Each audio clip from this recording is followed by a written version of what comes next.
Selamat berjumpa lagi di mata kuliah Etika dan Tanggung Jawab Profesi.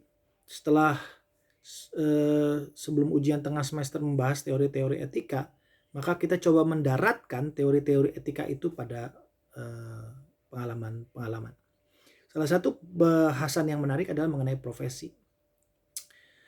Orang sering menyamaratakan profesi dan pekerjaan, biasanya orang awam ya, tapi sebenarnya ada perbedaan profesi dan pekerjaan.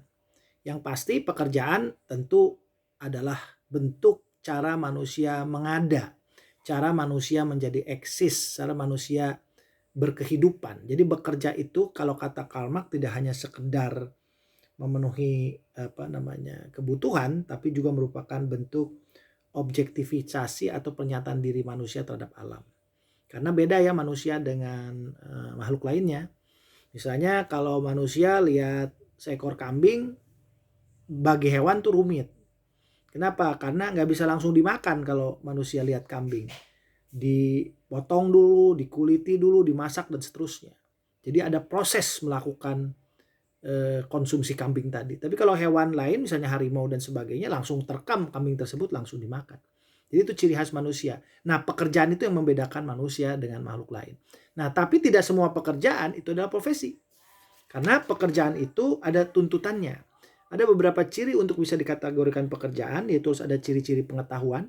Artinya punya keilmuan untuk melakukan pekerjaan itu, tidak sembarang orang bisa melakukan itu. Karena harus ada konsepnya. Yang kedua, diabdikan untuk kepentingan orang lain, jadi tidak semata-mata hanya untuk mengejar rupiah, tapi memang untuk kepentingan banyak orang. Ketiga, keberhasilannya bukan didasarkan pada keuntungan finansial, ya. Dan keempat adalah didukung juga organisasi, ya. Jadi ada organisasinya untuk profesi itu. Termasuk juga yang terakhir yang kelima ada semacam standar kualifikasi profesi.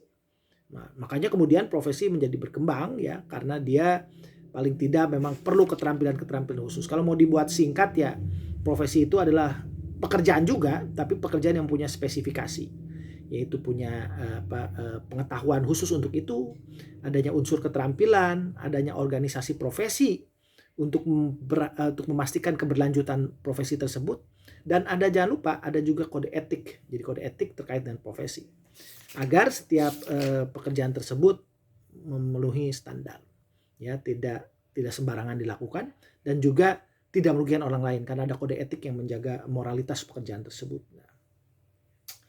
Bahkan kalau Fran Mahni Suseno mempunyai konsep yang tinggi berkenaan dengan profesi ini, dia harus memasukkan standar moralitas yang cukup tinggi, yaitu harus berani bertekad memenuhi tuntutan profesi dan sadar kewajiban dan punya idealisme. Ini luar biasa nih ya. Jadi luar biasa tuntutan profesi tersebut. Nah nanti akan kita lihat bahwa dalam perkembangannya suatu profesi itu memang biasanya tentu ada pendidikannya ya. Artinya ada pendidikan profesi untuk mendapatkan skill khusus terhadap itu. Dan tentu itu bisa formal maupun non formal pendidikan profesi tersebut. Nah yang kedua tentu saja dijaga oleh kode etik. Jadi kode etik yang mengikat agar orang mengerjakan profesi tersebut betul-betul terukur, betul-betul nanti kalau melanggar bisa ada sanksi kode etiknya.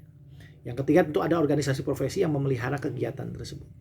Makanya idealnya memang organisasi profesi itu tunggal karena biar bisa menegakkan aturan profesi secara tegas. Itu kira-kira sekilas saja mengenal untuk profesi. Nanti pada perkuliahan yang akan datang kita akan coba dalami dari sisi etika profesinya apa sih. Lalu apa kepentingan etika profesi itu dalam konteks praktek dan apa permasalahannya. Ini saja sebagai pengantar kuliah awal. Terima kasih.